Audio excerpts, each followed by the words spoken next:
तो स्टार्ट करते हैं। A very good morning to all my dear students. I hope all of you are doing well. Today we have to start the last theoretical topic of chapter 4 and national income, that is GDP and welfare. We are going to study how GDP and welfare are related.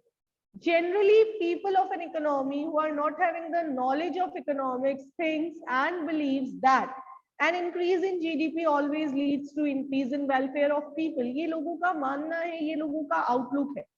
क्या outlook है? People who are not having proper knowledge of economics, they always believe that more GDP means more welfare. Why so? Because more GDP means more output of goods and services, which means more employment opportunities and more availability of goods and services in the economy, which means there will be greater welfare of people in the society. तो ये तो एक generalization है जो generally लोगों को लगता है, जो general belief है। हमें as a student of economics ये discuss करना है whether it is correct to use GDP as an index of welfare or not. Can we call that always an increase in GDP leads to increase in welfare, or it is not correct to call GDP as a true index of welfare? So we will get the conclusion after reading few points. Have a look. Before the main topic, they have written GDP is often considered as an index of welfare of people. Welfare means sense of material well-being among the people. Welfare का मतलब है availability of more goods and services with people. ठीक है? It depends on greater per head availability of goods and services. So higher GDP is generally taken as greater welfare of people. But however, this generalization may not be correct due to the following limitations. कुछ points हैं जिनकी वजह से ये जो generalisation है कि मोर GDP means more welfare, इसको ट्रू नहीं माना जा सकता, इसको करेक्ट नहीं माना जा सकता। ड्रॉबैक और limitation number first is distribution of GDP. Now have a look. हम क्या करते हैं, हम इकोनॉमी में जीडीपी कैलकुलेट करते हैं, फिर उसको पॉपुलेशन से डिवाइड करके पर कैपिटा इनकम निकाल देते हैं। ये पर कैपिटा इनकम सिर्फ एक एवरेज इनकम है। जरूरी नहीं है कि जितनी पर कैपिटा इनकम हमें मिली है by dividing the GDP with population उतनी ही एक्चुअली इकोनॉमी में पर कैपिटा इनकम रही हो। एक्चुअली तो क्या होता है, इस जीडीपी में रिच सेक्शन का अलग कंट्रीब्यूशन है और पुअर सेक्शन का अलग कंट्रीब्यूशन है। तो ये यहाँ पे बताना चाह रहे हैं, अगर आपकी इकोनॉमी में जीडीपी इंक्रीज हुआ बट जीडीपी का ज्यादा पोर्शन रिच सेक्शन को बिलोंग करता है और पुअर को कम, it means the gap between rich and poor sections of society is increasing. तो ऐसे में इंक्रीज्ड जीडीपी भी आपके लिए इंक्रीज वेलफेयर नहीं लेके आएगा, मोर वेलफेयर नहीं लेके आएगा। तो देखिए क्या लिखा हुआ है, it is possible that with the rise in GDP the inequalities in distribution of income may also increase, जैसा अभी हो रहा है। कोविड-19 के बाद जब वापस से फैक्ट्रीज ओपन हुई तो रिच सेक्शन तो फिर भी थोड़ा अर्न कर पा रहा है, लेकिन पुअर सेक्शन अभी भी सफर कर रहा है। तो ऐसे में जीडीपी तो इंक्रीज हो जाएगी but the gap between rich and poor will also increase. तो अगर ये गैप इंक्रीज होता जाएगा तो जीडीपी वेलफेयर प्रमोट नहीं करेगा, क्योंकि इकोनॉमी में पुअर सेक्टर ज्यादा है as compare to the rich sector. तो आगे देखिए क्या कह रहे हैं ये, GDP does not take into account the inequalities, take into account changes in inequalities in the distribution of income. So welfare of people may not rise as much as the rise in GDP. ये कह रहे हैं when you are calculating GDP, you haven't measured the gap between rich and poor. हम देखते ही नहीं है, हम ध्यान ही नहीं देते, हम तो सिंपल पर कैपिटा इनकम निकालते हैं। तो एक्चुअली जीडीपी वेलफेयर का एक ट्रू इंडिकेटर नहीं है। जीडीपी से वेलफेयर तभी होगा अगर जीडीपी इंक्रीज होने के साथ साथ रिच और पुअर का गैप डिक्रीज होता जा रहा है। इट मींस जीडीपी में पुअर सेक्टर का ज्यादा कंट्रीब्यूशन अगर होगा तो जीडीपी वेलफेयर को शो करेगा। नंबर 2, ये हमने कल की क्लास में डिस्कस कर रखा है, नॉमिनल जीडीपी और रियल जीडीपी। यहाँ जनरली हम जो सिर्फ जीडीपी वर्ड लिखा हुआ होता है वो करंट ईयर की मार्केट प्राइसेस पे होता है। अब ये कह रहे हैं अगर आप करंट ईयर मार्केट प्राइस पे जीडीपी लोगे तो मे बी ये प्राइस राइज की वजह से हो सकता है, मे बी आपका प्रीवियस ईयर के कंपैरेटिवली करंट ईयर में आउटपुट इंक्रीज ना हुआ हो बट फिर भी जीडीपी इंक्रीज हो गई हो due to increase in prices. ऐसे में ये इंक्रीज्ड जीडीपी भी वेलफेयर का ट्रू इंडेक्स नहीं बन के आएगा। देखिए आपके लिए रीड कर देती हूँ point, If increase in GDP is due to rise in prices and not due to increase in physical output, then it will not be a reliable index of economic welfare. यानी अगर आपने prices में change होने वाली GDP को count on किया है और वो प्राइस की वजह से चेंज हो रही है, तो वो वेलफेयर का ट्रू इंडेक्स नहीं है. Number third is very most important. You can directly relate it. काफी ऐसे एक्सचेंजेस है, काफी नॉन मॉनेटरी एक्सचेंजेस है, बार्टर सिस्टम ट्रांजेक्शन्स है जो हमारी इकोनॉमी में. Wait for a second. Kartik बेटा, कीप योरसेल्फ म्यूटेड.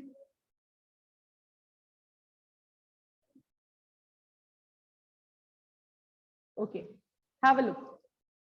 तो ये यहाँ पे आपको बता रहे हैं कि ऐसे बहुत सारे नॉन मॉनेटरी ट्रांजेक्शन्स है जो हमारी इकोनॉमी में होते हैं, जिनसे वेलफेयर भी होता है, बट इसको हम कभी भी जीडीपी में काउंट नहीं करते. For example, services given by your mother to you. Morning से लेके रात को सोने तक मम्मी हमें कितनी सारी सर्विसेज दे रही है. एक्चुअल वेलफेयर तो हमारा उन सर्विसेज से ही हो रहा है, बट हमने कभी भी उन सर्विसेज को मनी के फॉर्म में मेजर नहीं किया. यानी जीडीपी में तो उन सर्विसेज की बात ही नहीं हुई है, जीडीपी में तो ऐसा कुछ बताया ही नहीं गया.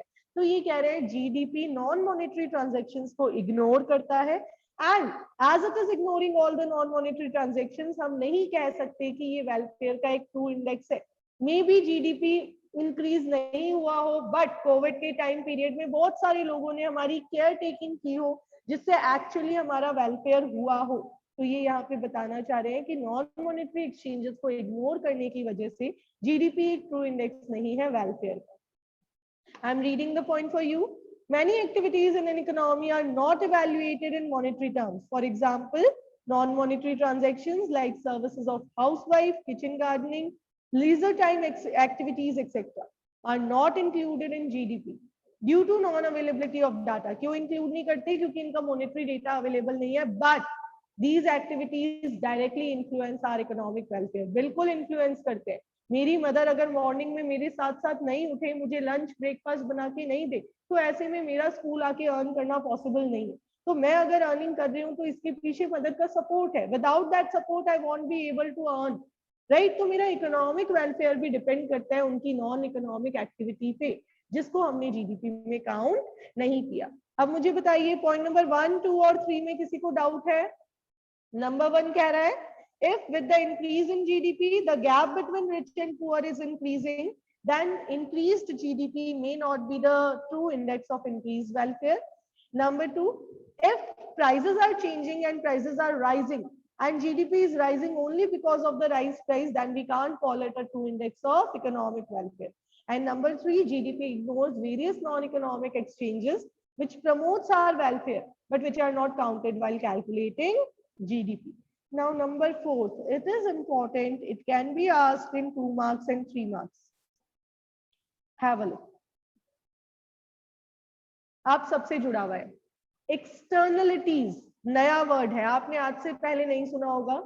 एक्सटर्नलिटी वर्ड का क्या मतलब होता है?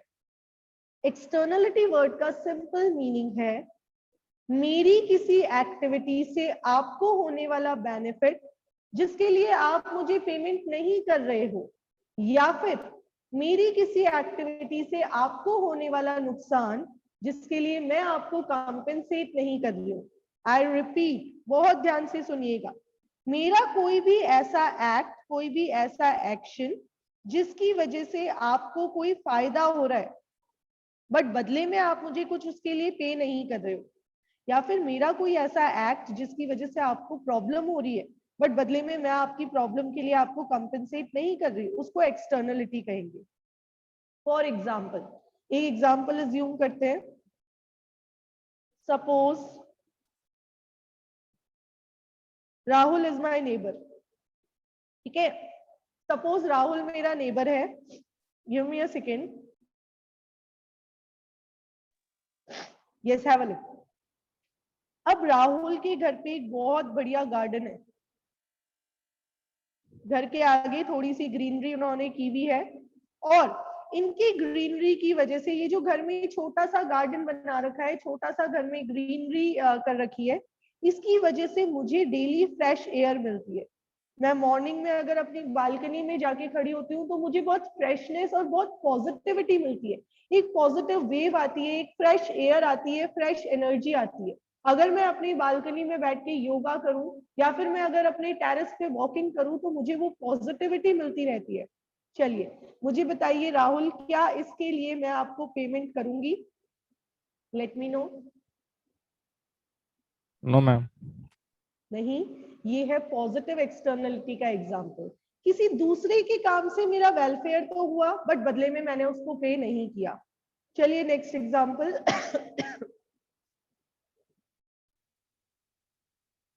Have a look. राहुल का गार्डन था, मुझे फ्रेशनेस मिल रही थी बट मैंने पेमेंट नहीं किया, यानी मेरा वेलफेयर तो हो रहा है बट जीडीपी में ये काउंट नहीं हुआ है। ये पॉजिटिव एक्सटर्नलिटी है। Example number 2। इस बार अंजलि मेरी नेबर है, ठीक है। चलिए अंजलि, आपको बताना है, मैं एक सिचुएशन दे रही हूँ। आप मेरी नेबर हो, मेरे घर पे मैंने एक डांस क्लास ओपन कर रखा है, डांस स्कूल छोटा सा, जिसमें मैं क्या करती हूँ, सुबह से लेके रात तक बच्चों को डांस सिखाती हूँ। डांस सिखाती हूँ तो बहुत लाउड म्यूजिक रहता है। तो इनिशियली 2-3 दिन तो हो सकता है आपको भी मजा आए, मैं मेरी डांस क्लास में डांस सिखा रही हूँ, तेज गाने चल रहे हैं और आप अपने घर के साथ साथ में डांस कर रहे हो, बॉटल्स फिल करते टाइम भी डांस कर रहे हो, नहाते टाइम भी डांस कर रहे हो, हर काम करते टाइम वो गाने सुनाई दे रहे हैं, तो आप साथ साथ में डांस कर रहे हो। अब बेटा आफ्टर अ वीक क्या होगा? क्या आप इरिटेट होने लगोगे?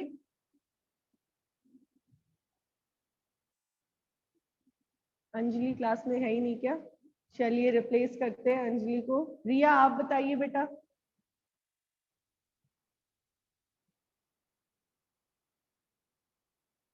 वीक वेक, थोड़ा जल्दी, इतना टाइम नहीं है हमारे पास। यस चलिए कोई, मैम। हाँ, हाँ तो बताइए बेटा, थोड़े टाइम के बाद आप इरिटेट हो जाएंगे क्या उस लाउड म्यूजिक से, या आपको मजा आता रहेगा?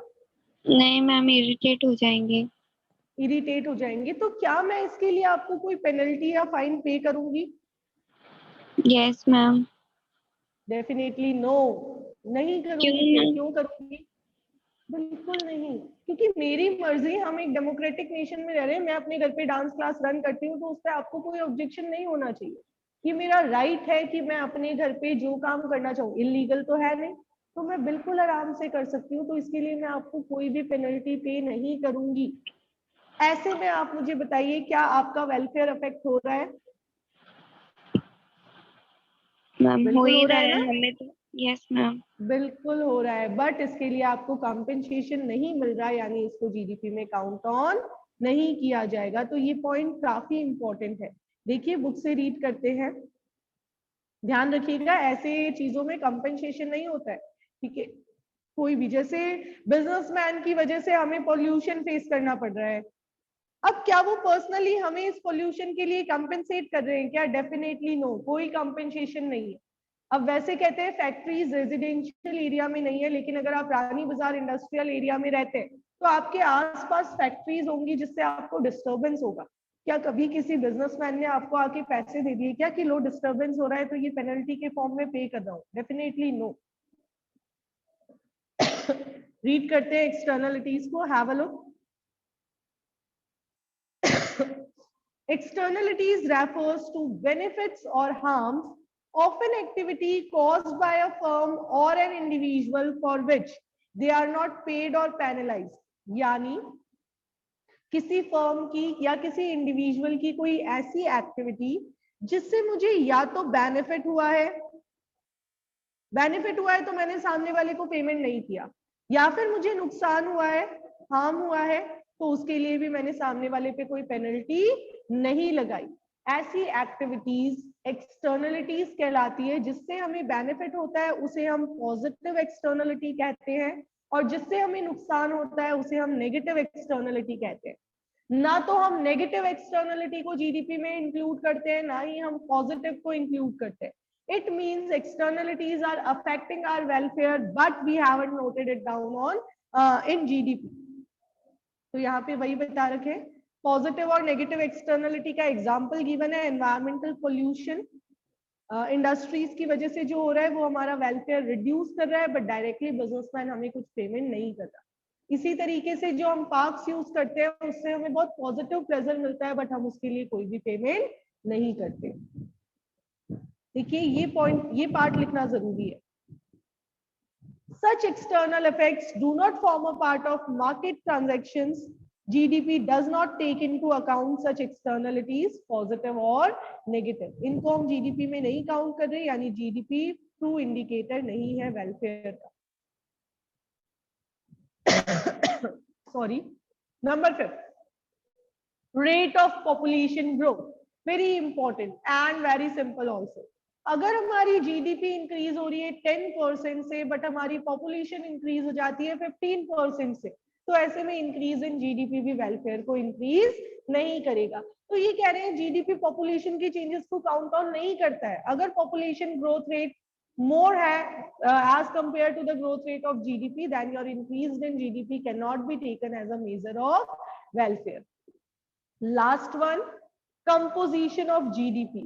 ये कह रहे हैं जीडीपी इंक्रीज अगर हुआ है तो उसमें कौन से गुड्स आपने बनाए हैं, ये भी नोटिस करना पड़ेगा। ये जीडीपी किन गुड्स को लेके बना है। आपने गुड्स में वॉर टाइम गुड्स ज्यादा बना दिए तो वेलफेयर नहीं होगा।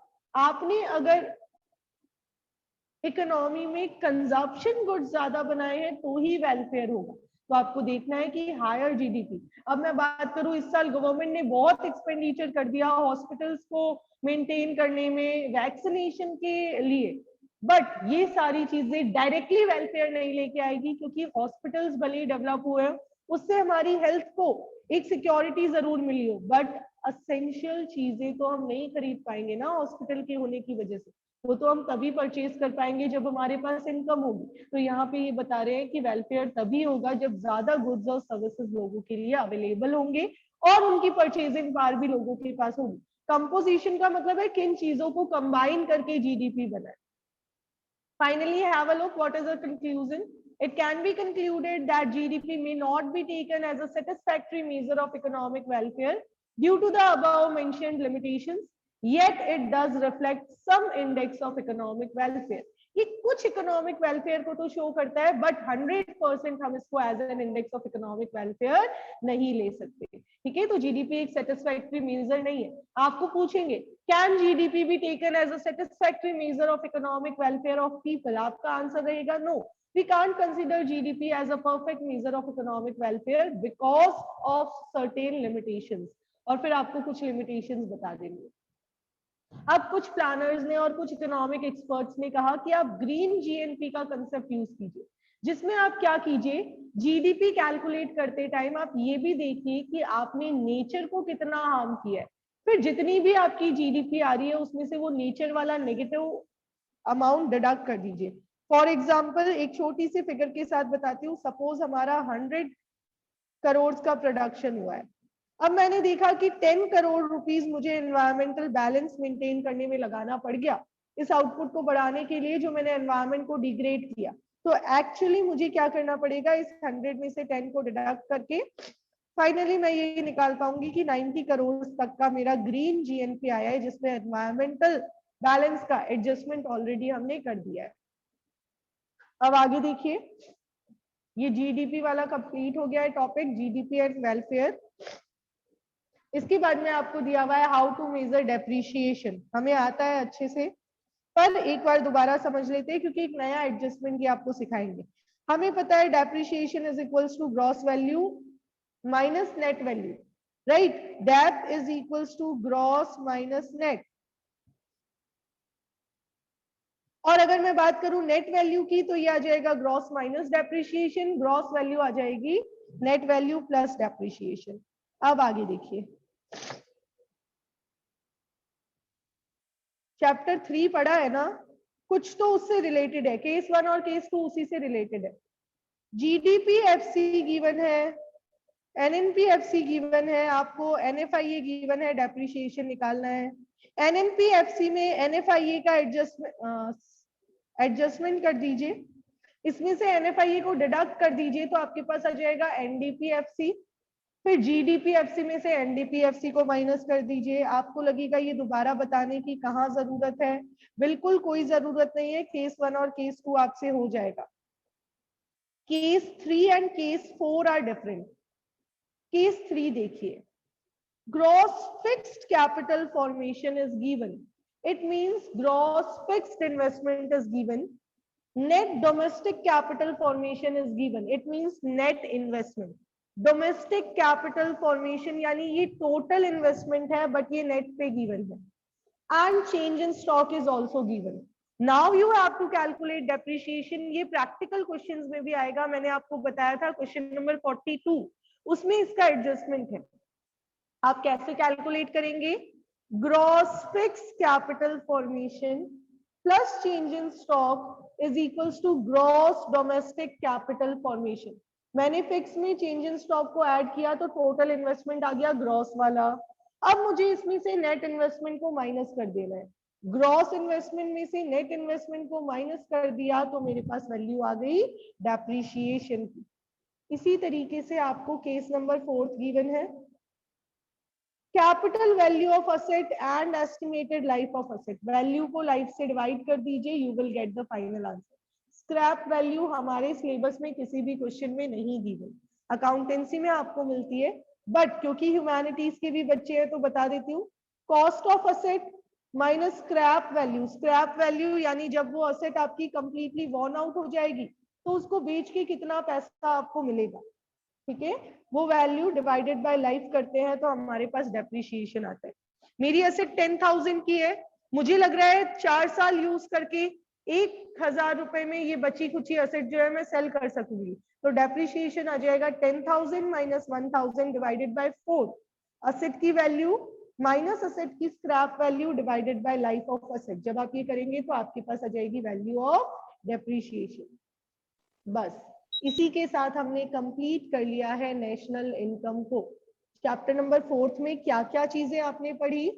3 methods, value added method, income method and expenditure method. उसके बाद में सिर्फ 3 टॉपिक.